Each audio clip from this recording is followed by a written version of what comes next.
Salut chers collègues de PS ou futurs collègues, c'est avec grand plaisir que j'accueille aujourd'hui Manon. Manon qui était stagiaire cette année dans mon établissement, elle était en Master 1 STAPS et elle a passé le CAPEPS et elle l'a réussi avec brio, avec une très belle place, elle va vous en parler juste après. Donc est-ce que tu pourrais dans un premier temps, Manon, te présenter brièvement, nous dire quelle note tu as obtenue au concours, et ensuite on va parler de tes conseils, il me semble que tu en as 7 à donner. Voilà.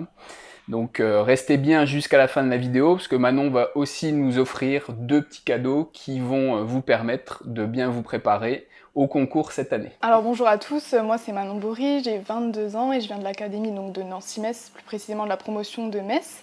Et donc j'ai passé le CAPEP cette année, donc c'était la première fois, et je l'ai eu du premier coup avec une 116e place.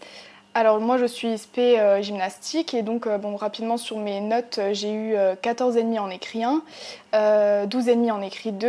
Au niveau des oraux j'ai eu 15 en oral 1 et 10,5 en oral de spécialité. Et concernant les pratiques, donc 17,75 en gym, 12 en athlétisme et 10,75 en escalade. Donc de très bonnes notes qui te permettent de finir à une très belle place. Voilà. Donc voilà, félicitations encore. Merci. Est-ce que voilà, tu pourrais nous donner les 7 conseils pour vraiment mettre toutes les chances de son côté quand on est étudiante ou étudiant et donc réussir le CAPEPS externe? Alors tout d'abord, mon premier conseil, c'est déjà de réviser donc un peu chaque jour tout au long de l'année. Personnellement, moi j'ai commencé à faire mes fiches aux alentours de fin septembre et à partir d'octobre, donc j'ai vraiment commencé tous les soirs à réviser un petit peu, c'est-à-dire que par exemple, maximum 1 heure par soir.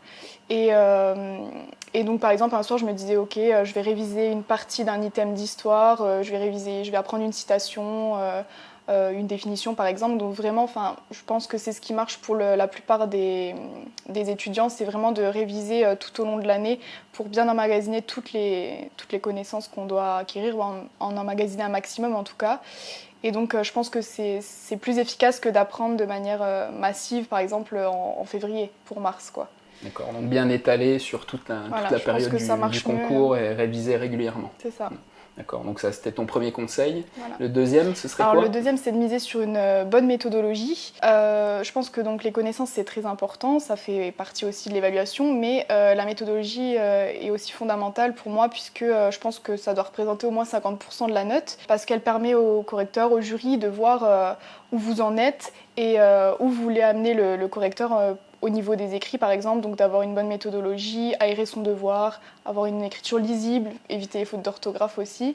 Et pour les oraux, donc de bien organiser son brouillon, c'est-à-dire donc de se retrouver dans ce qu'on va énoncer au jury et également donc de présenter une feuille devant le jury comme moi je l'ai fait, comme je vous le donnerai en cadeau. Donc voilà, donc vraiment avoir une bonne méthodologie, savoir s'y retrouver et que le jury arrive à nous suivre. D'accord, donc là, deuxième conseil vraiment axé sur la méthodologie. Voilà, c'est ça. Ensuite, un troisième conseil. Troisième conseil, bien dormir. Pour moi, c'est inutile de réviser jusqu'à 3-4 heures du matin. Moi, personnellement, je me couchais aux alentours de 23 heures tous les soirs. Donc voilà, ça me permettait de bien emmagasiner tout ce que j'avais révisé la journée, tous les cours. Et puis voilà, ça permet aussi de se reposer et puis de mieux aborder les jours suivants. De rester frais et C'est dispo ça. mentalement, on va Et dire. physiquement Donc aussi. voilà, pensez à avoir ces 7-8 heures de sommeil au moins Oui, voilà, au chaque moins jour 7 pour heures. bien emmagasiner toutes les connaissances et se préserver aussi C'est physiquement. ça.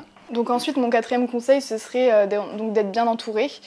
Personnellement, c'était important pour moi d'avoir le soutien de mes proches, donc plus particulièrement de ma famille, de mes amis, puisque dès que j'avais un doute, une baisse de morale, que je stressais un petit peu, j'utilisais ce soutien-là pour aller de l'avant. Et puis c'est important, donc si vous avez des doutes, que vous êtes stressé, que vous n'allez pas bien, de discuter avec vos proches et pourquoi pas sortir avec eux également pour se changer les idées.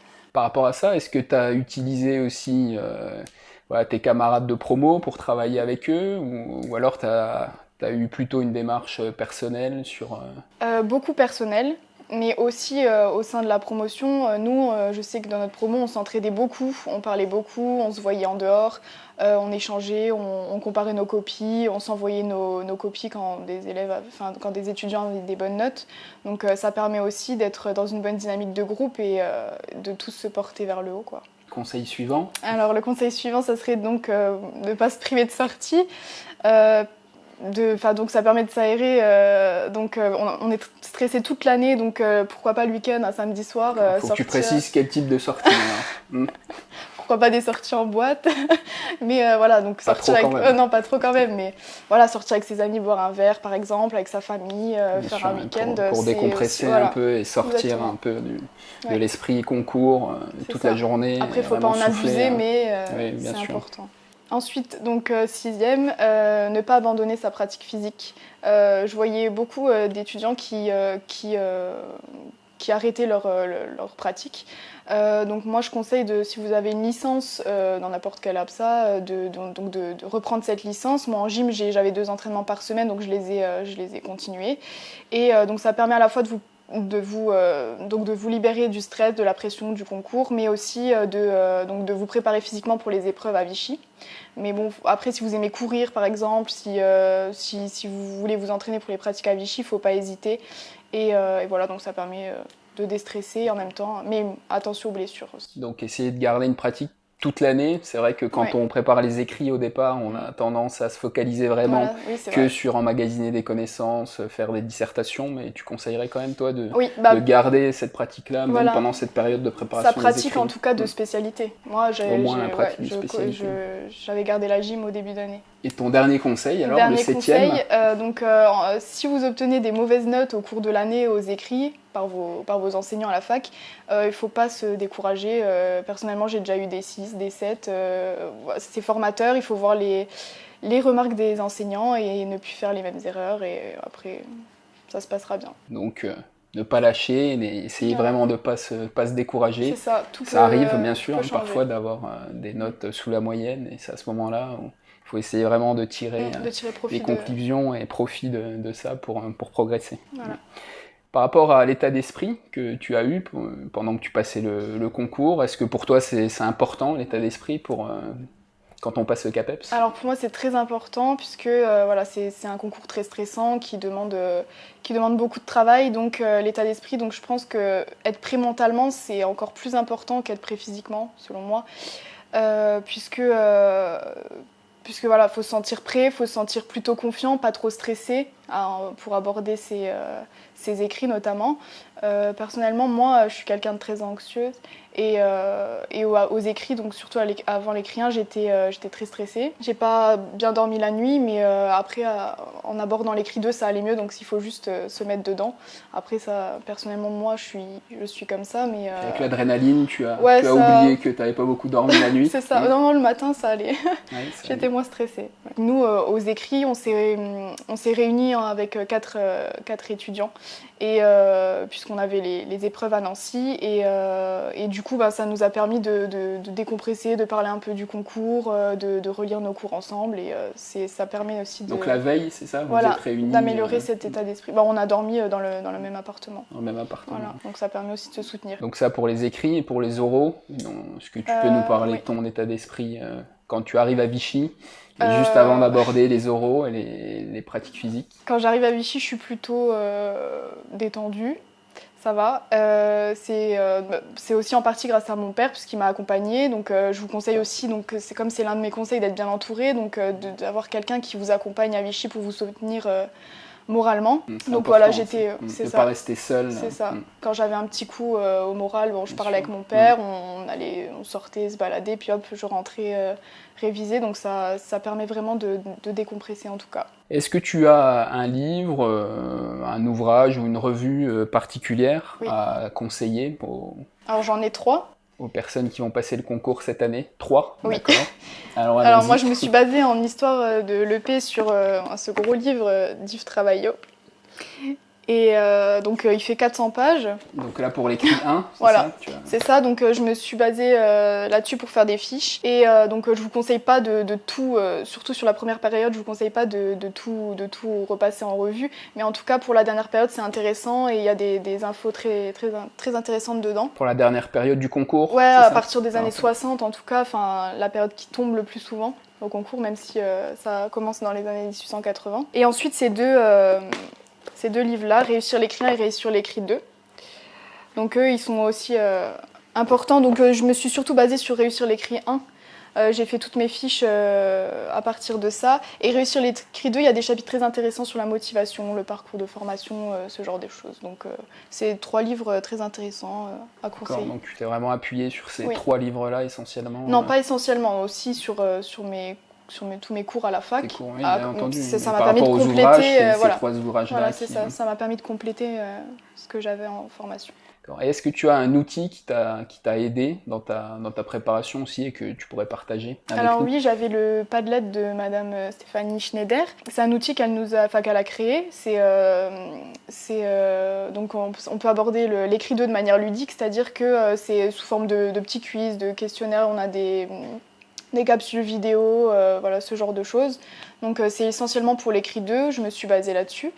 Et après, comme outil, mes fiches. Donc toutes les fiches que j'ai faites tout au long de l'année, c'est vraiment essentiellement grâce à ces fiches que je pouvais réviser. D'accord, donc vous trouverez le lien de ce Padlet sous la vidéo. On arrive maintenant au cadeau. Tu as 2 cadeaux, il me semble, à partager avec les gens qui nous regardent. Est-ce que tu peux nous parler déjà du premier? Alors, j'ai un premier cadeau, c'est une grosse fiche qui retrace toute l'histoire de l'EP, donc de 1880 à nos jours. Donc pour l'écrit 1? Voilà, pour l'écrit 1. Donc voilà, c'est une fiche à la fois sur l'histoire du système éducatif et sur le système de l'EP. Voilà, avec toutes les informations, les dates clés, en fait, l'essentiel à retenir, même s'il faut encore plus approfondir. Et ensuite, deuxième cadeau, ce serait, comme je vous parlais tout à l'heure, au niveau méthodologique de l'oral 1. Donc c'est une fiche que vous présentez devant le jury à l'oral et qui permet donc au jury de suivre votre cheminement avec le parcours de formation, les définitions que vous leur proposez, etc. D'accord, bon, super. Donc même chose, vous trouverez aussi les liens de ces cadeaux sous la vidéo. Donc merci pour celles et ceux qui nous regardent de partager ça. Est-ce que tu aurais un dernier message à passer aux étudiantes, aux étudiants qui vont se lancer dans la grande aventure CAPEPS cette année? Outre tous les conseils que j'ai donnés, voilà, le CAPEPS c'est pas aussi insurmontable que ça. Si on s'entoure bien, si on se connaît et qu'on sait, qu'on trouve une bonne manière de travailler, une bonne méthodologie de travail, c'est pas insurmontable. Et personnellement, je l'ai pas du tout mal vécu. Je pensais moins bien le vivre que ça. Et au final, si on a une bonne ambiance de classe aussi, tout se passera bien. Et puis du bonheur finalement de passer cette année à réviser et à travailler. C'est presque ça. Donc voilà, et puis bonne chance à tous et bon courage. D'accord, merci beaucoup alors, pour tous ces conseils, ces cadeaux, ces liens aussi notamment avec le Padlet qui va être vraiment utile.